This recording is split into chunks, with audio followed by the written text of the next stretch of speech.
I want to thank everybody for being here. Who came last time? A bunch of you. Oh my God, I love it. I love it. Okay, great. So you all know that this is every other month on the fourth Thursday of the month, and we hope that we're going to have an awful lot of future successful events. We do have one Thursday is actually on Thanksgiving Day, and we haven't decided whether we're going to run it that day or maybe even have a Thanksgiving dinner. Oh, does that sound interesting? Thanksgiving dinner? If we can get the cafe to do it. Okay, well we'll think about that. But right now I want to focus on Lisa Anselmo, who I have known since filming a House Hunters International together. Yep, 2013. 2013, 10 years.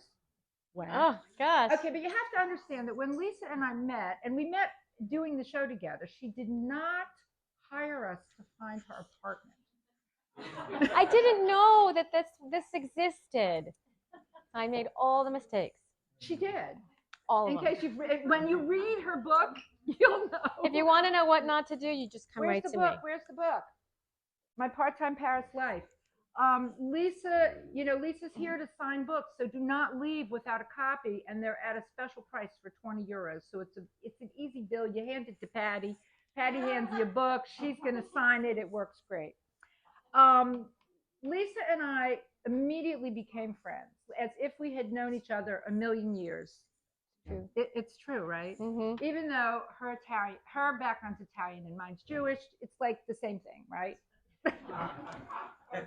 You know the old joke. What's the difference between an Italian mother and a Jewish mother? The Jewish mother says, "If you do that, it'll kill me," and the Italian mother says, "If you do that, I'll kill you." It's the only difference.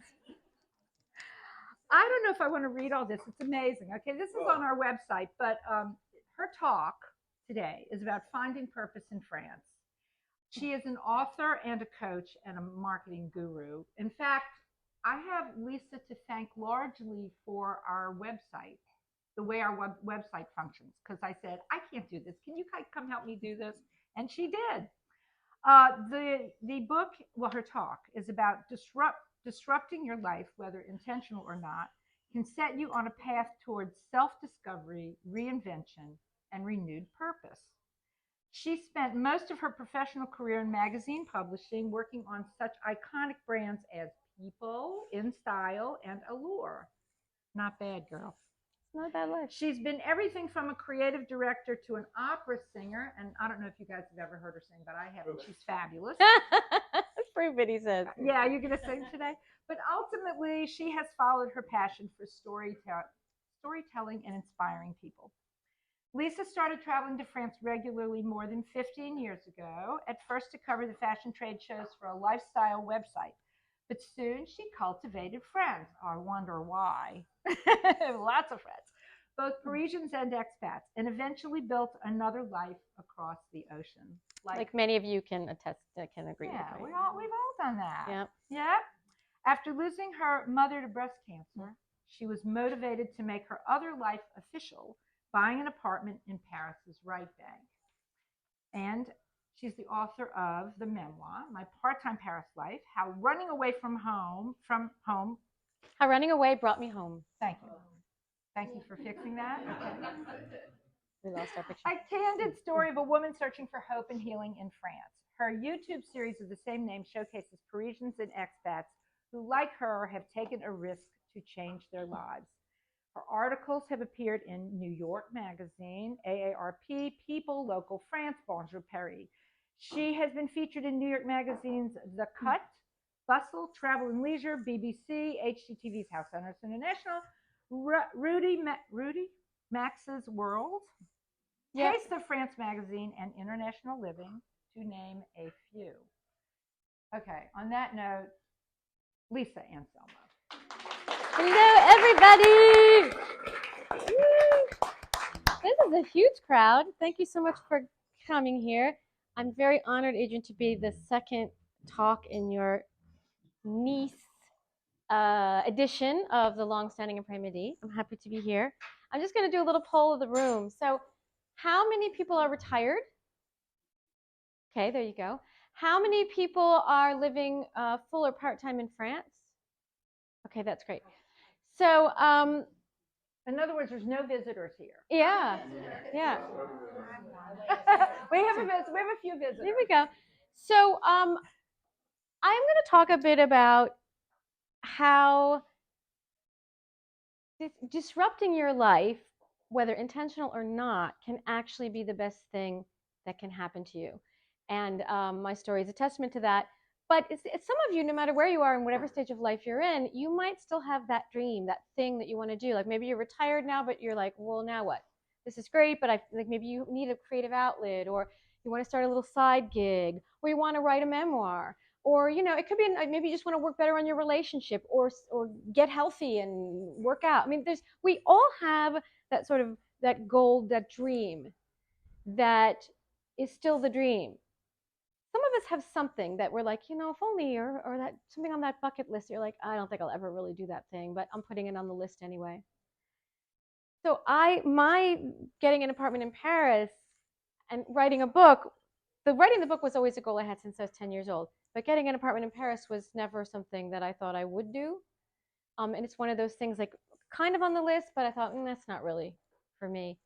So I'm going to talk a bit about my story, but at the same time, sort of lessons that I learned that maybe might help you guys if you feel like I'm awesome, but I could be awesomer, or I have a lot of spare time. Maybe I want to, I don't know, create something new with my life. So this is just really about how you can find real purpose no matter what. And I'm using change as the way to, that sometimes it can be a good thing.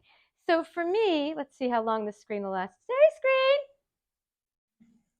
This is where everything began with me. These are actually the first words I said when my mother breathed her last breath. I promise this is the last downer of the presentation.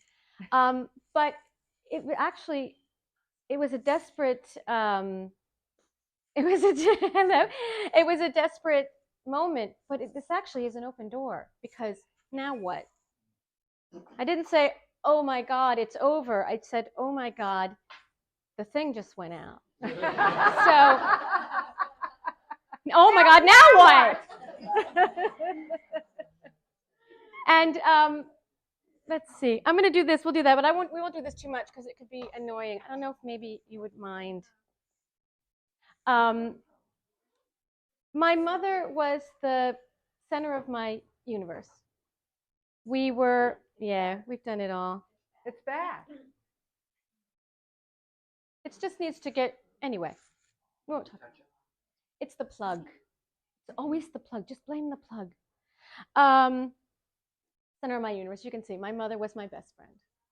The problem with your mother being your best friend is your mother is your best friend, right? And she's a very strong personality. She was a force of nature. But of course, like Italian mothers, you do that, I'll kill you.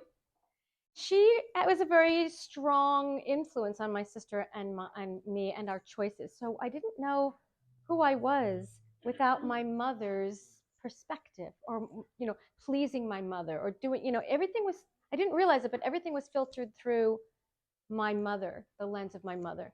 So I was at a loss, and I went through a very, very deep depression, more profound than I would have imagined. But I always had Paris. For me, it was Paris. Put in that line whatever you need. We're just going to let it be. We just need to plug it and unplug it. It has a mind of its own. Yeah. So, yeah, if someone could just plug and unplug it, then when it does that, then it would be great. But I'm just going to keep. So on my screen are pictures of all the apartments I looked at. I looked at hundreds of apartments online and some in person. I started to do this because... Oh, yeah, there they are. Yeah. Look. And I was organizing them. Like, my madness was organized by arrondissement. This was something I just started doing in my darkest moments. I was dreaming. I never really even thought I would get an apartment, but it was the idea of something that was forward-looking and happy. And Paris was my happy place. So this was just an idea of planting my foot, pied à terre, on something that was mine, my happy place. So I I found this source of joy through this thing, and it was interesting because it was this little dot of hope was this apartment search, and then the hope began to expand. That disruption of my mother's death was that jarring change actually changed. It was a signal to me that it was time for me to change my life. I knew I needed something more. And it was such a brave move. So I ended up going to Paris for one day. I saw 6 apartments and I picked the last one. Now, this is not the way you do it. So do as I say, not as I do. Thank you. What you really do is you call up Adrian Leeds, and then she tells you where not to buy, i.e. the neighborhood I bought in. So, but that's not the point. The point is that that was the bravest thing I'd ever done. And it changed me. It rewired me. I'm going to read something from my book about this. So, by the first anniversary of Ma's death, I was 6 months into my Paris apartment porn addiction. Up to now, I'd kept it to myself, but this was about to change. I'd booked a trip to Paris to mark the year since Ma passed. There was only one place I wanted to be on such a day. 3,600 miles away from the things I was already avoiding, such as paying my dead mother's medical bills and facing family and friends who kept asking when we were going to add her name to the family headstone. There was also our childhood home to deal with, which sat untouched since the day Ma died. I wasn't ready to deal with any of it, so instead, I spent the day with some friends in Montmartre and lit a candle for my mother in Sacré-Cœur. The next day, while walking along Paris's Coulée Verte, do you know what that is? It's the old Metz-Steel train line that's been turned into an elevated park, but decades before ours. Thank you so much. And I was walking along with my friend Fabien. And I confessed my guilty pleasure of online apartment hunting. Oh, here. Well, I've gone off piste, so leave that up for now. I confessed my guilty pleasure of online apartment hunting to my friend Fabien. I fully expected him to laugh. After all, it was pretty ridiculous. Instead, he took my hand and walked me into the nearest real estate agency. That's how it began. And I'm gonna go through some 5 tips to start to create your dream. And one of them you'll see is finding a cheerleader. I have an uncle who's a science of mind minister who always told me that if you put your dream out there, the universe will respond. That at the instant you tell people about your dream, you become accountable, and that's a powerful motivator. I prefer 2 rooms, but a studio is okay if the layout is good and there's storage. Was that me talking? Older building because the resale value is better. High ceilings, ornate molding, parquet floors, and a fireplace. Adrian's heard all of this, by the way. Most important, good light, an elevator, and a well-maintained building in a safe area. Yeah, what a list. Yeah, definitely my mouth moving. But only the hopeful side of my brain was engaged. The rest of me was watching, horrified. Budget? The agent asked. It was just a teeny 2-syllable word, but it spun me around as if he'd whacked me on the side of the head with it. Reality checks are like that. Well, did my dream have a price? I threw out a number. Hearing it declared so definitively unnerved me. Or so, I added. I didn't mean give or take a few. Or so was just vague enough to give me a different kind of leeway, a way out.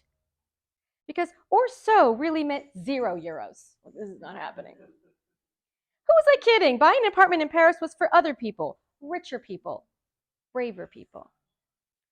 I left my contact information with the agent, and Fabien and I went to lunch. I could handle lunch. Lunch was something I could wrap my brain around.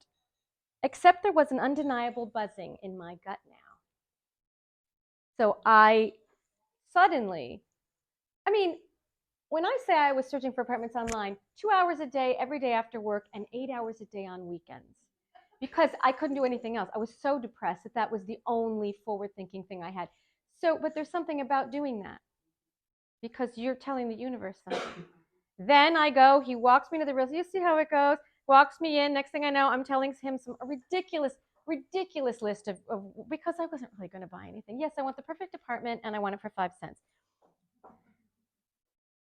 So I'm just going to check my notes here. So that was the beginning. I actually did buy the apartment. It's a tiny little thing in the 11th arrondissement. It cost me very little money because I didn't know about other ways I didn't just a little cash. But it was an amazing thing because. You mean like a mortgage? Yeah, I didn't do a mortgage, didn't do anything like that. So that was the first step.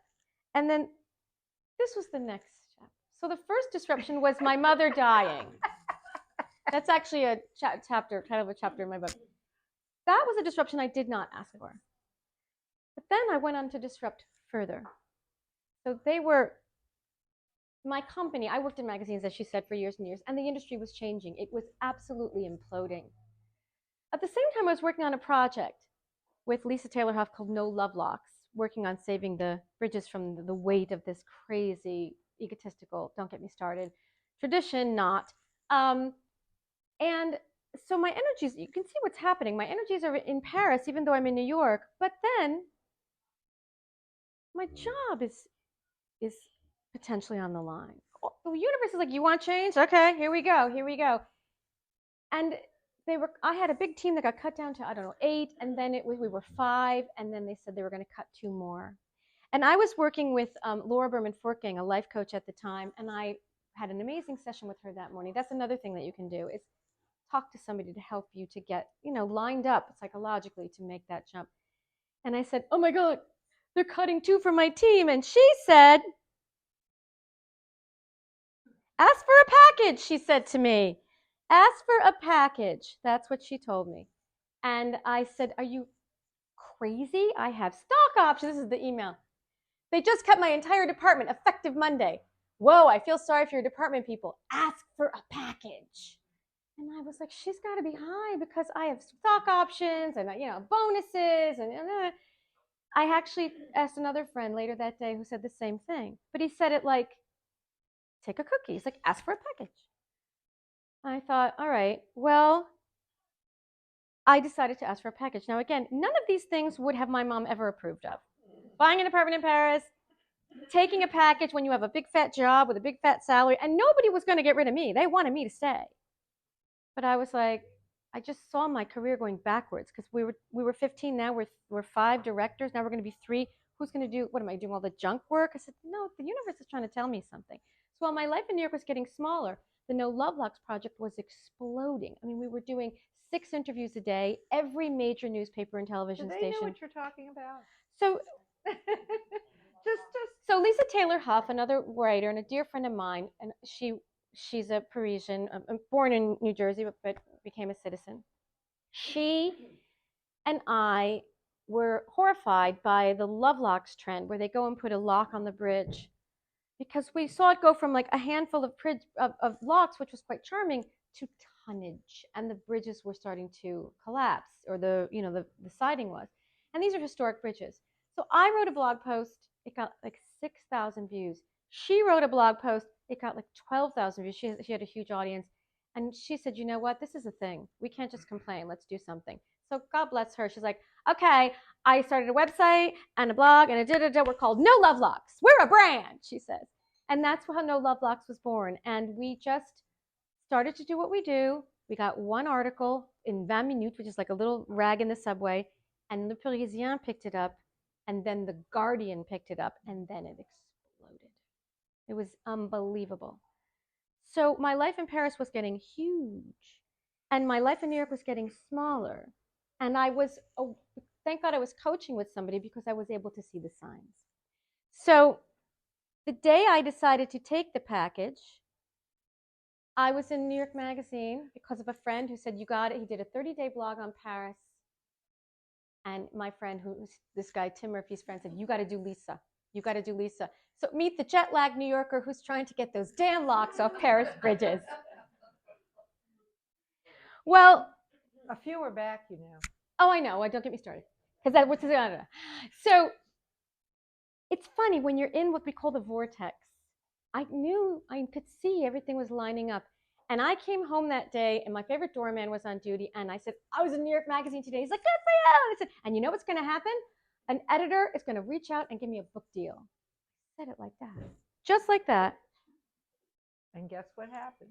For some reason, it's done. Oh, I know why. I have to press a button. Very next day, I want to get in touch with her. I called my coach. I said, she's like, okay, I didn't even have an agent. I had nothing. But having a book was one of my biggest dreams. And I actually visualized and I did all that work. But how I got there was through a lot of heartache, right? I mean, my whole life blew up and then this. And there's just something to be said about taking that risk and taking that jump. So that is absolutely how that went down. 2 disruptions. One I didn't plan, one I actually did to myself, which is still shocking to me, that I walked away from a great, I was a huge executive creative director over 7 brands. It was like a big job, but you could just see the joy was coming out of it. And it was an intense gig. And I said to my boss, when it stops being fun, that's when it's time to go. And he reminded me of that because he left before I did. And as luck would have it, he's now my boss again. We've reconnected, so it all works out. He and he said, remember when you said when it stops being fun? And I said, I know, but it's People Magazine, But the fun was just about to begin. So that was how that went down. So I'm going to just walk you through a little bit of I have some things I want to read and some things I want to do. I've gone completely off piece, but you'll understand. So I'm going to walk you through kind of like Lisa's 5 ways to just disrupt your life in a good way. This is a biggie. Listen to yourself. You know that thing that you're doing that you love to do, and when you're doing it, there's that quiet yes in your mind. It could be anything. It could be planting, That is where that's your dream. That's what you're meant for. That's your purpose. Whatever that thing is that you do. Like for me, when I would write, I was a singer. I was on stage, and it was always exciting, but there was always a part of me that was like, I would throw up backstage, and it was just I don't know. But when I would write, it would be like everything was right in the world. Yes. It comes in a whisper. It's often in a whisper. Your purpose is in a whisper. So it's something that you should listen to yourself, or ask people close to you. Like everyone would say to me, like, I love how you write. You should be on TV, they would say. They would also ask me recommendations for things to do in Paris. People were telling me what I was needed for. And I began to think, okay, I have an idea now. And I started to just do it because, of course, now I didn't really have a job anymore. So, hey, this is my series on YouTube. And how this started was I loved filming house hunters so much that I thought it'd be fun to do a series. And now it's gone. But what was stopping me was that I didn't know how to begin. How do you pitch? You put a pitch together. I call HGTV. Like, how does this work? I have no idea. And I thought, you know what, Lisa? You're a creative director. You've produced videos. You know people who produce videos. Just do it yourself and put it up on YouTube. And so I took whatever, I was creating an impediment. And I said, no, I'm removing that impediment and I'm just taking charge. I wouldn't have been able to do that except that I bought the apartment and then left my job. And one step after another got me closer and closer to the bigger picture. The dream that I wanted was to be Anthony Bourdain, basically. You don't want to be him now. No. I don't think I ever wanted to be him because apparently he was a very sad person. So just start, which you can't see, but the next thing is there it is. Just start. Right? So which is essentially what I did without even realizing. I just started to research, or I just started that series. Just start. Now it sounds trite to say that, but the truth is you'll never, ever be prepared enough. You'll never have enough money. You'll never be secure enough. You'll never have enough people around you going, yes, go for it. You just have to, because it's a path. So you see your goal, but don't think about your goal necessarily. Just take that first step. Just the one thing, whether it's setting up that website or making that call, just start. Once you start, the universe starts serving it up. So again, like I know you guys are all living the dream right now. You're retired, you're living here. But like I say, there might be that thing. And it could be, like I said, if it's a relationship thing and you don't want to ask that question, you don't want to, sometimes you just have to bite the bullet and take that first step. And that it's easier for others, it's harder than for others than, what do I want to say? It's easier for others than some. What is the expression? Some people it's easy, some people it's hard.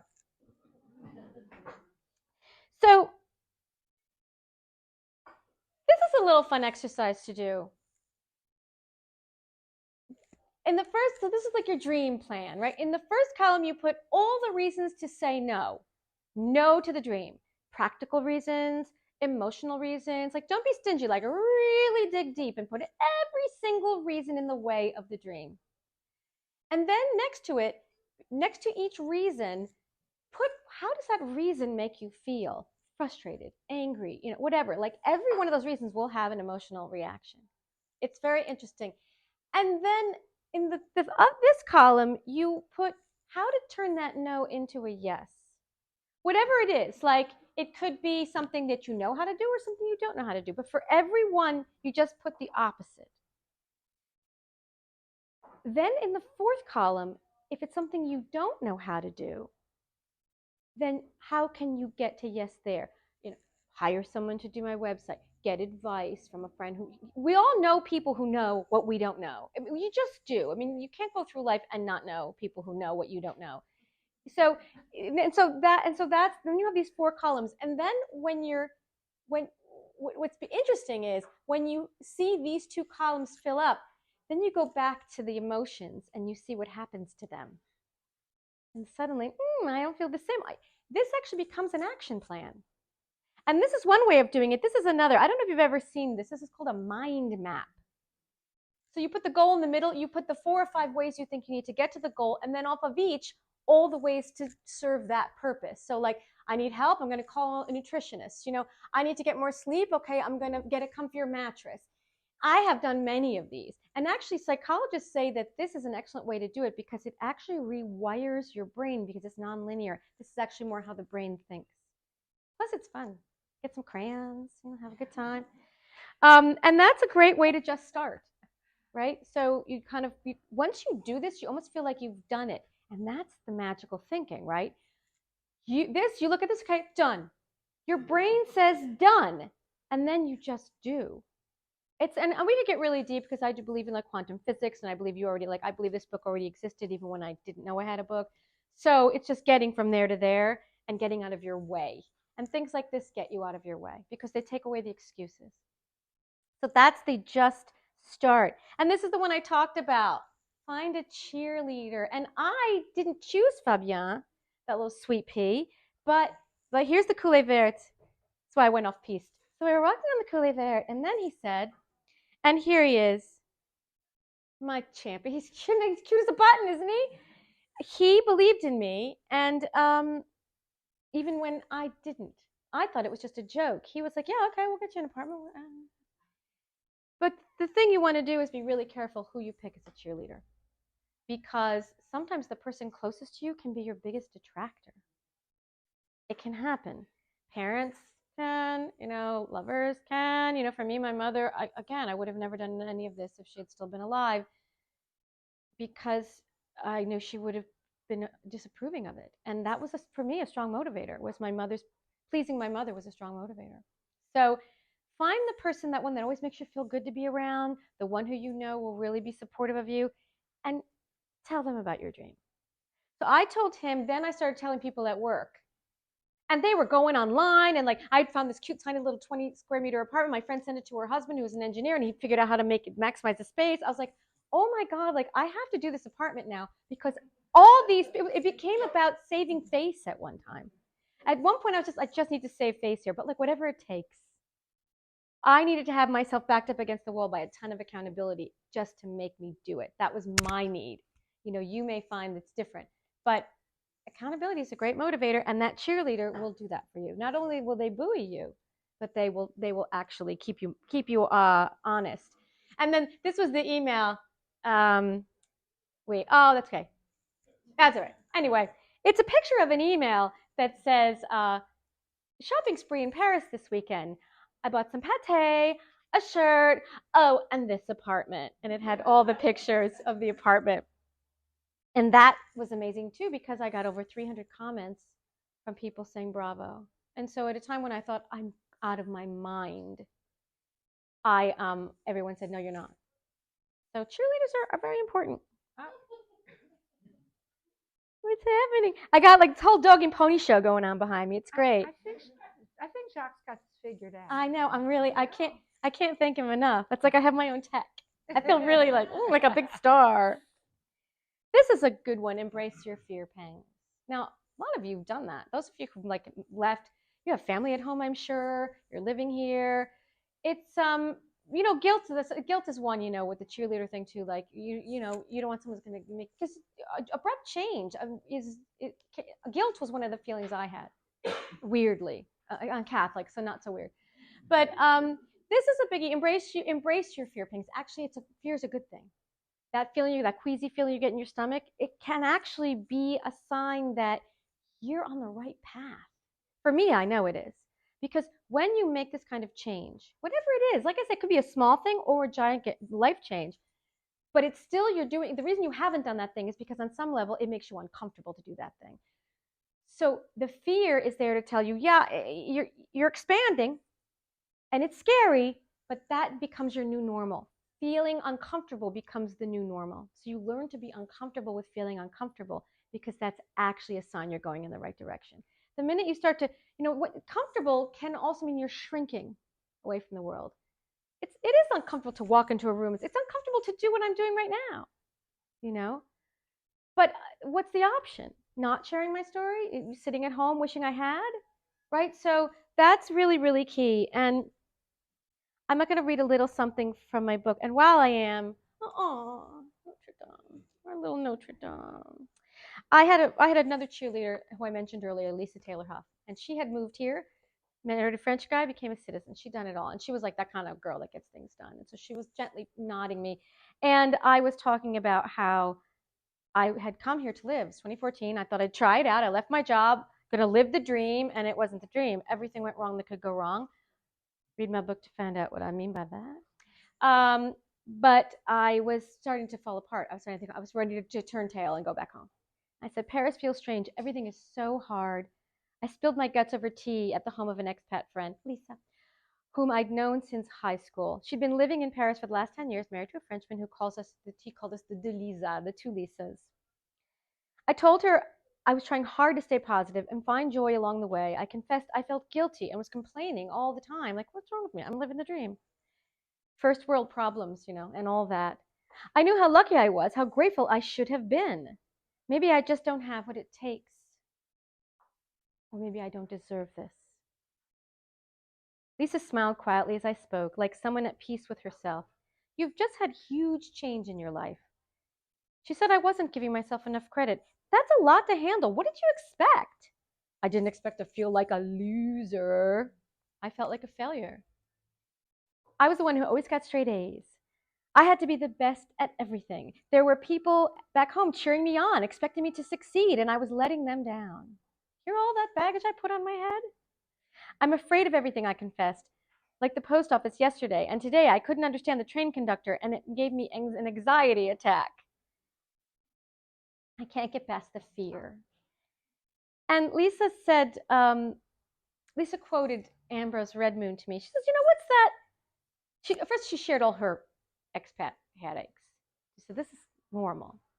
But then she said this quote, courage is not the absence of fear. And I thought, oh, that's great. That's really interesting. But then I looked it up. I looked it up, as one does, to Google that. Because who said that? Because she didn't know who said it at the time. And I found the full quote. Courage is not the absence of fear. It's the judgment that something else is more important than the fear. And I thought that's interesting, because courage isn't the word that's powerful in that statement. Because it's like saying to somebody, like, have courage, just have courage. It's like saying to someone who's overweight, just be thin, It's not easy when you're a fearful person. The powerful word in that, it's the judgment that something is more important than the fear. And that's the key word, judgment. It told me I have choice. This is a choice. I'm choosing to say it's hard. I'm choosing to feel like a failure. I'm choosing this. And that is when really, you'll see it in the book, that's the moment you have to start to see I turn a corner. But again, it was this wonderful idea that was given to me by another one of my cheerleaders that fear is not necessarily an impediment. Yeah, I mean, if you're going to do something crazy like jump off a bridge, yes. But if you're jumping off a bridge, metaphorically, maybe it's okay to have that fear. So those are my 5 things, right? Now I have to try to remember them without my thing. Listen to yourself. Just start. Get a cheerleader. Embrace your fear pangs. And don't ask for permission. Ask for forgiveness. No, that's not what it is. I'd rather ask for forgiveness, and that's your MO all the way, right? We expect, even if we don't literally want permission, we actually, that can stop us. What people think. For me, with my mother, even in her death, she could loom over me and prevent me from doing some things. We're the only ones we need to ask our permissions from. This is, imposter syndrome is a very real thing. It's a very real thing, and I have it in spades, and many people do. Even really great, famous, successful people have it. Imposter syndrome. Oh.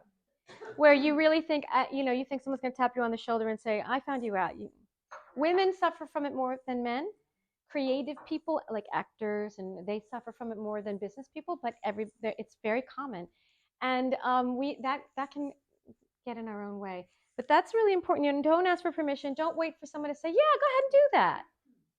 Just do it. And trust me, if you listen to yourself and you understand your purpose, and then from that you understand what you need to be doing to really feel fulfilled, and you follow those points, when you get to this place, you won't need to ask permission. You'll just do it, and then everyone will say, I love this for you. Oh my God, I was wondering when. Or, people, your closest friends will be the first to line up and say, hey, would you? We have a purpose. We're here for a reason. And if we stand in the way of that, we're not serving the world. And it's one thing, the world is crazy, but you can't fix the world, but you can start with your community, your family, your friends, whatever it is. If you feel in some way like, I think there's more, and there's more that I could be doing, what is that thing? Do that thing, and believe me, people will respond, and suddenly your life that was like, okay, is suddenly, wow, now I can die tomorrow. I feel like I'm doing what I'm in here to do, and I feel like I'm fulfilling my purpose. And for me, that was a really, really big deal. I have a bunch of pictures here that I can't really show you, but but one is from so I could describe. Oh yeah, here's my tech. Jock's working on it. I love this. We're like, it's like a little dance, I did all these things. No one told me. I did have a coach, I will admit, and she got me started. But I did these things organically. But now it's great because I can lay them out to you in a little plan. But ultimately, it does work. It does work if you trust these things, because ultimately, you're the only one that can make the life the way that you want it. No one's going to do it for you. And for me, I think I was waiting for someone to. I don't know. But I disrupted, and it happened.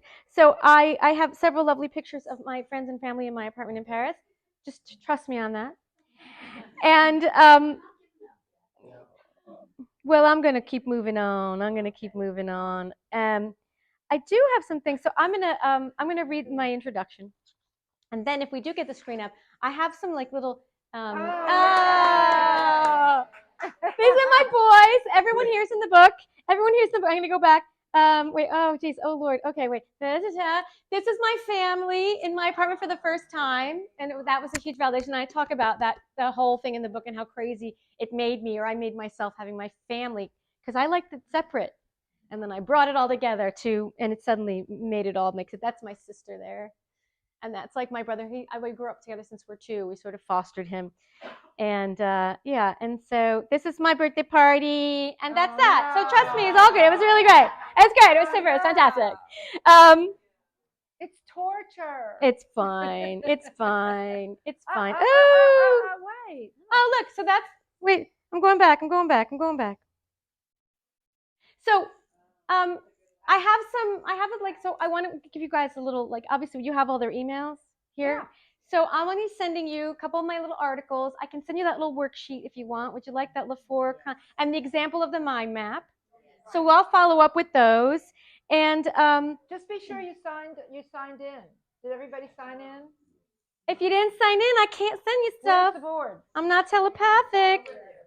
Pass the board. So I'm going to finish with my intro. I'm actually going to finish with my introduction, upside down and backwards. And this is basically this. So the book, to be honest, the book is really the journey of losing my mother and how I learned to actually find self-worth. Because, it wasn't like a high on self-worth kind of family dynamic. And how I faced challenges in Paris and how they became blessings and teachers. And so that's the whole story.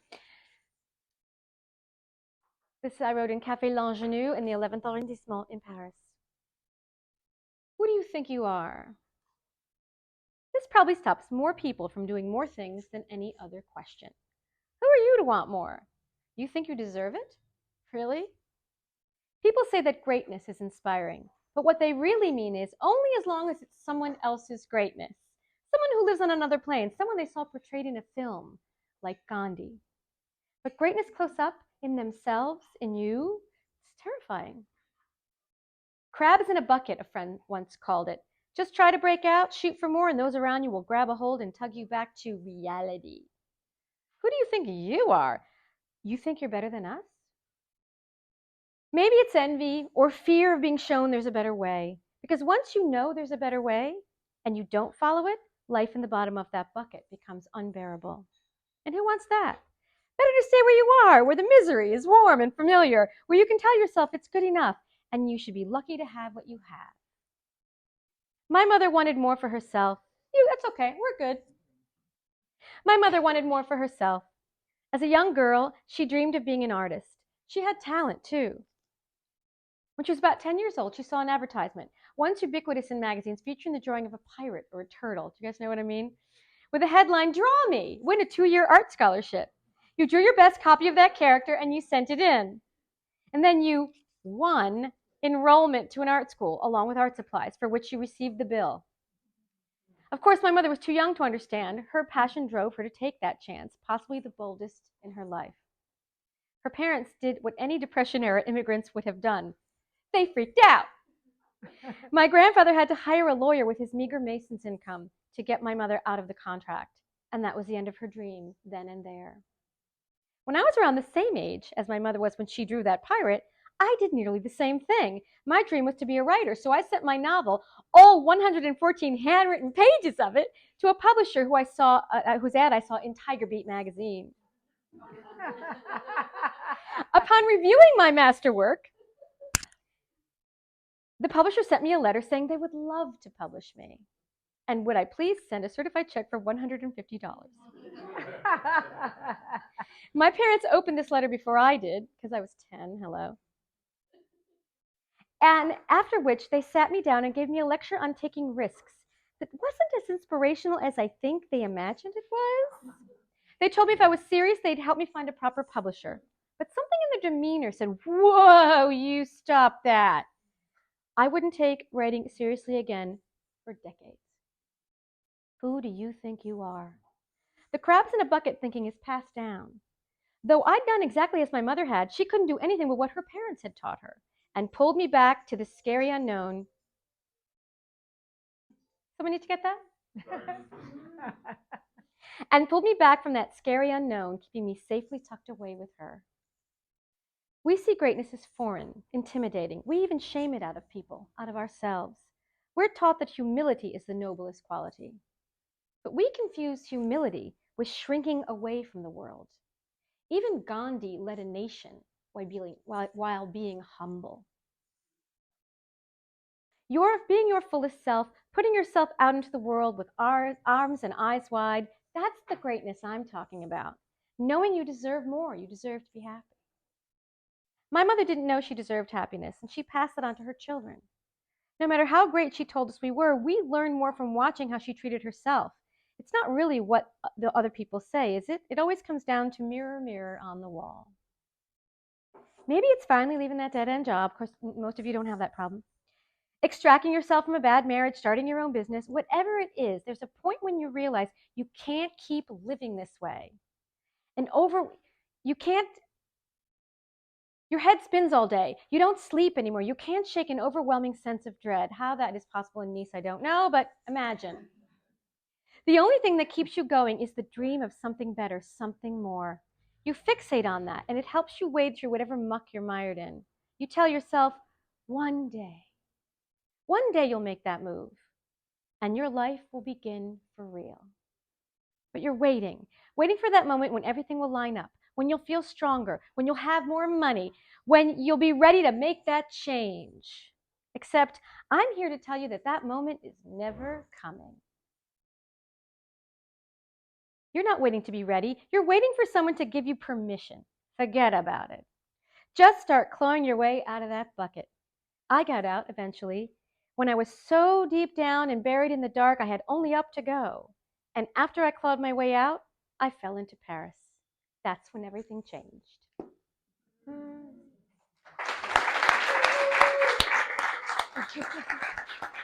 you. So, Q&A? Q&A, questions?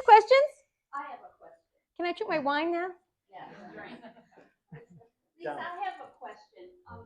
I love the idea of the cheerleader, and I've always looked at it as like I have a team, like because sometimes you need people to support you in different aspects. That's right. But did you find, as I found, as I moved closer to moving here, that I got into a position of feeling really obligated to them. Like I didn't want to let them down. Like sometimes they held the dream for me when I couldn't. Mm-hmm. And so there was that sense of almost obligation. And I mean, that was my experience. And that pushed me. Right. So the question, when I needed to. Right. So the question was, do your cheerleaders, do you feel obligated to them? And does that push you to move forward? And that's exactly the point of a cheerleader, right? It's that accountability that when you tell somebody, it becomes real. And believe me, my cheerleaders would say like, so how's that thing? How's that thing? Are you doing that thing? So yes, and that's the whole point. You will feel accountable to the cheerleaders if you have any kind of, if you're any kind of, if you have any kind of emotional connection to them. And that's the whole point. Because I love what you said. So she said they held the dream for me. Mm-hmm. That's, I can almost cry. That's why you tell that one person, because they do. They hold your dream until sometimes the telling is just, I told somebody I wanted to be an opera singer 3 years before I took my first lesson. And she held that dream for me until I was emotionally ready. And then she was the first person there at my first recital. So it's a beautiful thing. It's a great, that's why we need to share. But again, be careful who you share with. Right. Any other questions? How often do you post on your YouTube channel? I haven't in a while. Unfortunately, I'm beholden to my production team, and they keep doing, they're actually travel documentarians. So right now they're in places like Africa, and they're amazing. But I have one big episode and 2 mini episodes, and we're actually now editing. So the theme of my YouTube is this season, which has been like 5 years long, is and how many episodes? There'll be 4 episodes per. So we're focusing on Parisians who've taken the risk to change their lives and have found success. Now, if you know anything about the French mindset, going off piste, doing something beyond the track they just don't think that way, and it's very, very, very hard to do. So I found I interview Christophe Vasseur, who owns Du Pain et des Idées. It's a very famous boulangerie in Paris. His episode is up there, and it's really inspirational. I mean, he gave us 2 hours of information. It's a 5-minute episode. But he basically said, dream big and don't let anyone ever get in the way of it. And he left his job at 33. He went to business school. He wanted to be a baker since he was like 13 years old. And his parents, who were like both lawyers, said, no, you're going to business school. So he went to business school and he had a huge marketing job in fashion in Hong Kong.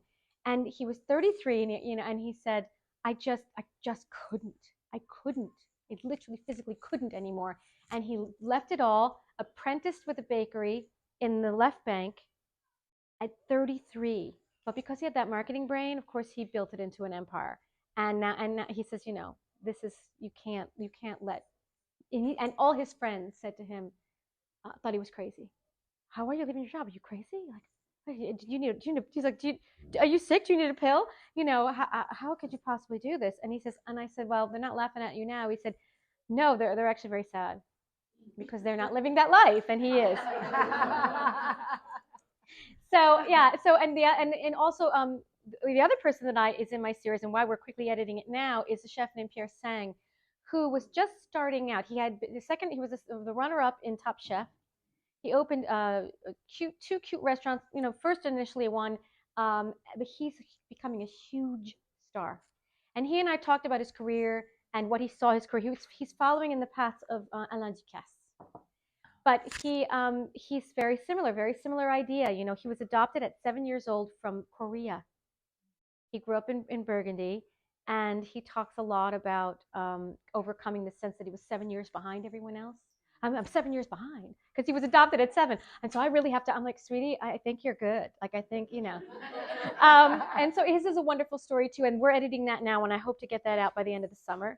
And then there's just my department tour, and we got it behind the scenes at the Fireman's Ball. Yeah, we got a special access, and we meet the firemen and and we go to the Fireman's Ball. So yeah, and my blog, I'm not gonna lie, I haven't been very active on it, but I'm actually going to be reimagining it. So, but there's good stuff on there. That actually is my most popular post. The Paris souvenirs you should be buying gets hundreds of hits a day. Hundreds of hits a day. Yeah, because it's all the stuff you wouldn't think about. It's like, go get the fun toothpaste and the quirky. Is Biafine on there? I think I wrote it before I was a Biafine convert. I don't know now. I might have put Biafine in there. I might have actually. Because that's the best gift. But it's really about bring a piece of everyday life. It gets so many hits. I can't tell you. It's crazy. So, but again, like my other posts they're like, I talk about myself and my journey and whatever. These are the kind of posts that get the most hits. My audience is telling me what I should be doing. Like your people will tell you what you should be doing. So get out of your way and give the people what they want. So that's my universe. Any other questions? Is there another book? I'm working on 2 other books. Oh. One, my agent's like, get this together because I'm shopping it around. Girl, get off your butt. And another is a joint project with Edith de Belleville. Do you know Edith? Anyone? Yes. Yeah. Edith So, de Belleville. yeah, we're gonna be focusing on the cafes of Paris. Because on my other project, which isn't on here, is Save the Paris Cafe, and it's a website that sings the praises of the Parisian cafe. And I don't write it. I serve as the editor, and we have a lot of well-known writers writing on. It's called Save the Paris Cafe. We have Amy Thomas and David Downey, and Adrian's written for it. And so that's kind of a fun side gig. Any other questions about my story? Does anyone have a dream they want to share so we can make you accountable? Anybody? Tell all of us. They're all living their dreams. I know, and that's why I was like, I said to Patty when I was prepping this, I'm like, but these guys are living the dream. But the truth is that there's always something. You never know, because even sometimes being new to the city, like you're new to the city, there are those there's other challenges, the expat challenges. There's things, and so even something like this can really, these tips can work for anything. I mean, they can work for. Here, let me back. She goes back. There we go. These can work for almost anything. Oh, really. you found the slide. Yeah. Well, because I went off. Yeah, I know. He did some. Yeah, I mean, really for almost anything. Like, I know somebody who's going through a horrible situation with a home renovation. And that's not me, is it? No, it's someone else. It's someone else. It's someone else. She's, the crew abandoned her. But you know, honestly, it could even help her here because she thinks she just wants to sell it and get out of Paris. She can't take it anymore. I'm like, no, no, no, no. You know, there's that wonderful quote, and I forget who, something de Souza, where he says, I was always waiting for real life to begin, but first I had to get all the problems out of the way. I'm paraphrasing, you know, something to be, you know, some account to be paid, something, but I, you know, some problem to get over, some hurdle. But I began to realize that these problems, these challenges, this is my life. You know, real life would begin after I got past this stuff. No, this is your life. And I had the same situation. I got the contract to write the book, and they changed my outline. My outline was going to be the search, punctuated with stories of my mother. So it would end with me getting the apartment. Ta-da! And they said, no, no, we want to start with your apartment. I said, but I don't do anything. I go, I drink wine and eat cheese with my friends, and I go back to New York. But there's no story. And my editor said, oh, you'll figure it out. And then I left my job, right? I had left my job. I moved here. I moved to France, and I got hit with, I mean, every button got pushed. And I was trying to, like, you know, figure out how to get a sense space so I could write, trying to work all the problems. And I remember I was in La Favorite in the Marais, and I just started writing a post, which actually ended up being part of chapter 1, about being in the hospital with my mother. And I finished it, and actually that was the only thing that never got changed. That was the only thing I wrote that never, ever was revised because it was so pure. But I thought, Lisa, you're living your story. This horrible thing that's happening to you, the leak and the thing, I had to move out of the apartment because there was a leak. And this is the story. You know, no one wants to read a book like, I moved to Paris and like, everything's great now. Don't you love me? You mean Nobody like wants Emily? that story. Like Emily? No, that's why Emily in Paris is so annoying. You know, it's like, you know, it's like, no, the story is that I'm the last person in the world that would have done it, got hit with every challenge possible, and still did it. So that's the story. So. Yes.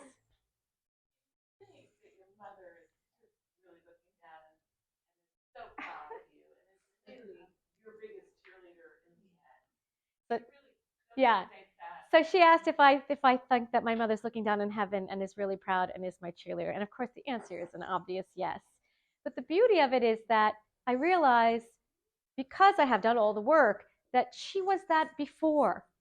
It was just her own baggage was in the way. And if you could, like, I don't know if you've ever seen that video where you know, that film Julie and Julia, Yeah. and they take out all the Julie parts and just have the Julie. It's called Just Julia. We got rid of all the pesky Julie, and now it's kind of like that. Like, I've been able to remove all the baggage and all the guilt and all the crap and suss out just all the moments when every time I was at a concert, and you know, when she really was my cheerleader. And I know the fact that I have a book. I mean, if she were still alive, she'd be carrying it in her purse and like showing people. Because she used to carry my People magazine business card to show people. She was so excited. She would. She'd be like, "Should we see my daughter's book?" Yeah, you want to buy? I'm making such a deal. I'll give you it. No, she would. It's really no deal. Yeah, I mean, honestly, you guys understand. You've changed your life. You've come here, and it's an opportunity not just to come and live here, but to really do the things that maybe you've always wanted to try but haven't. You've already done the brave thing of moving here. Use it as a platform to launch it to the next thing, the thing you want to do. So. I see people looking at watches, so I think I have to wrap it up. No, we've got 30 minutes. We got a lot of time, believe it or not. Great. All right. Yes, in the back. I feel like Carol Burnett. It's in the back. I see that your last name is Anselmo, so your mother is of Italian ancestry. I lived in Italy a long time, so there are a lot of people who have Italian ancestry that if it's grandparents, you can get citizenship. When you come to Europe, what was it that made you choose Paris and not any place in Italy? Okay, so the question was, what made you choose Paris and not any place in Italy? And the answer is in this book. And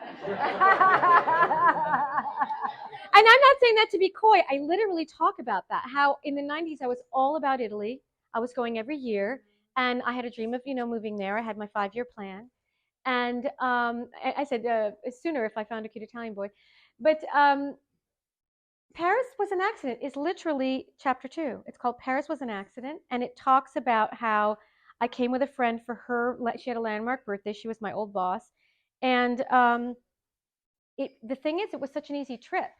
And it was shortly after September 11th, so tickets were very cheap, planes were empty, and it was like $300 instead of $900, and it was like a 7-hour instead of a 9-hour. So when she asked me 6 months later, do you want to go again? I'm like, yeah, sure. Like Europe for $500, why not? So, and then it just, like, as you know, it would, like prayers, like Parisians themselves, they insidiously worked on me until I suddenly was in love. And that, but it took 10 years. And then I was in it, and then I had all the friends, and I had built the community, and it was very organic from that standpoint. But I am actually working on my Italian citizenship, well, right now, because, and everyone's, why don't you just get French citizenship? And I'm like, but I'm Italian. So, But you don't want to buy property in Italy. no. It's much cheaper, but no. This question is probably in chapter 3. And I want to book, by the way. I want to buy the book. My question is, okay, so you put up the arrondissements in Paris that on your slide. Oh, my 9 through 20, which is all right bank, right? You know, and we always have mixed. No, you couldn't see it, but it was everywhere. I had some on the 13th. I had the 5th. Oh yeah, I went like everywhere. Okay, so you, I was wondering if you had said in the earlier part that you decided on the right bank. So I didn't know why. I was just curious why you had decided that.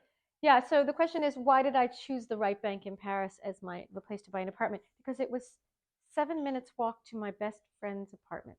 So the reason had to do with friends.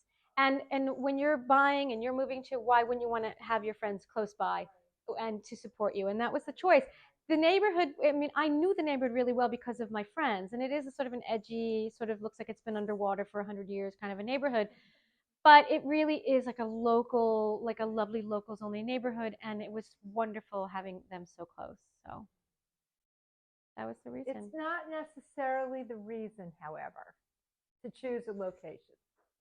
No, I mean, honestly, Adrian, if I would have done this with Adrian, she would have said, but look, line 9 is right here. You can be in his neighborhood in 2 minutes.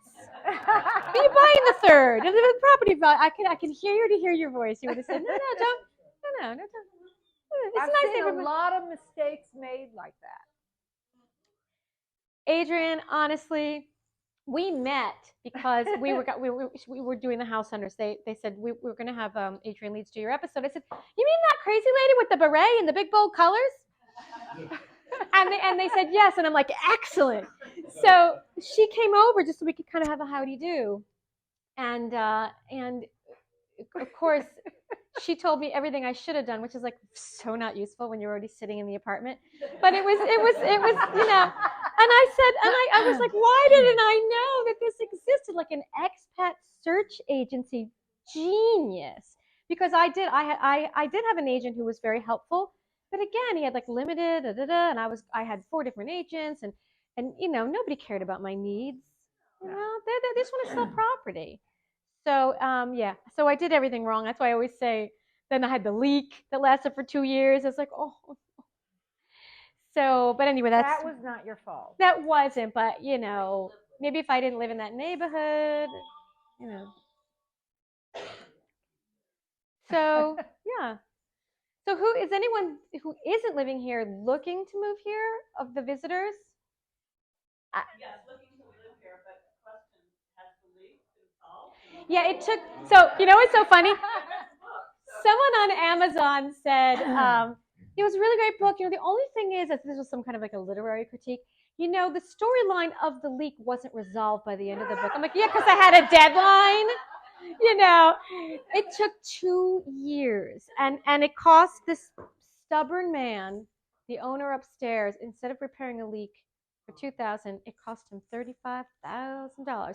If you go to my blog and you search "the leak," it actually has its own category. You can actually see all the you see the whole story. So it's like part 2. Yeah, check it out. Called just go to my blog, my parttimeparislife.com, The Leak, and you'll be like. That's your second book. And I didn't write that literary critique on Amazon. So yeah, I should repeat. So the question was about my leak. Did it finally get resolved? And so yes, it was really hell. It was hell. I'll trade you. Yours is a bigger hell. I wonder if that mentality that you just described about this person is typical of the French. Oh, yeah. So he has to. Sorry. Wait, isn't your name Jacques? Jacques from Silicon Valley. Yeah, but yeah. So here's what I'm going to say. Having lived among them and worked with them, it's an interesting thing. So the question was, the owner upstairs who refused to repair the leak until it cost him $35,000, is that indicative of the way the French are? And I mean, I would do a disservice to the French if I said, hell yeah. But hell yeah. Yeah, and it has to do with not wanting to be wrong. You know, apparently their education system is highly punitive, and it's a reason why they can lie right to your face. They want to evade punishment, and so that's why you have to give them permission. In the article I'll send you guys, it's called "It's Always No Before It's Yes." You have to give them permission to break their rules and cajole them into it's a negotiation. And he just, he felt strongly that it was the syndic, the managing agent's responsibility to prepare the leak. I kind of, to be honest, thought it was too. But I had to hire a lawyer who then hired a court expert in order to decide who was at fault.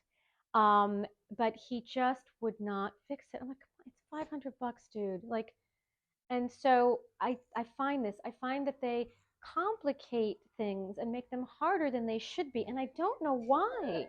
Because it's not fun if it's simple. I mean, my dear friend Geoffrey, one of the guys in my book, I swear, I was staying in the left bank. I wasn't in the apartment at the time. I was staying in the left bank, and we were going to meet in the 13th at a friend's cafe.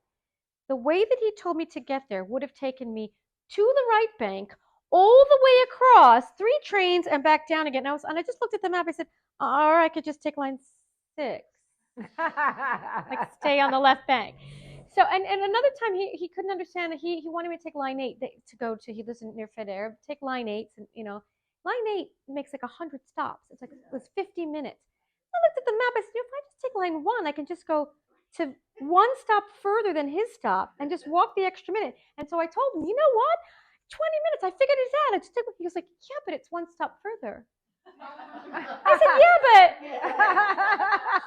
but the time I make up, I can take that extra minute walk, but it's 1 stop. I don't understand. It's 1 stop further. Well, Adrian and I talk about this a lot. If you want to talk about it a bit, Adrian, we think it has to do with the Napoleonic Code. Well, of course it does. That it's, as Adrian pointed out to me, it's like our laws in the U.S. at least say, like, you can't do this, but you can do this, and this. Just don't do that. And the Napoleonic Code basically effectively says you can only do this, right? It's very like right. It's like English law is based on what's forbidden, and Napoleonic Code is based on what's allowed. What's allowed. Okay, so basically, in effect, in English law, what you're not supposed to do, and then everything else is possible. But in a Napoleonic Code, you have to follow the rules, and everything outside of that is illegal. So if you're not working inside the box, you're not working. Yeah.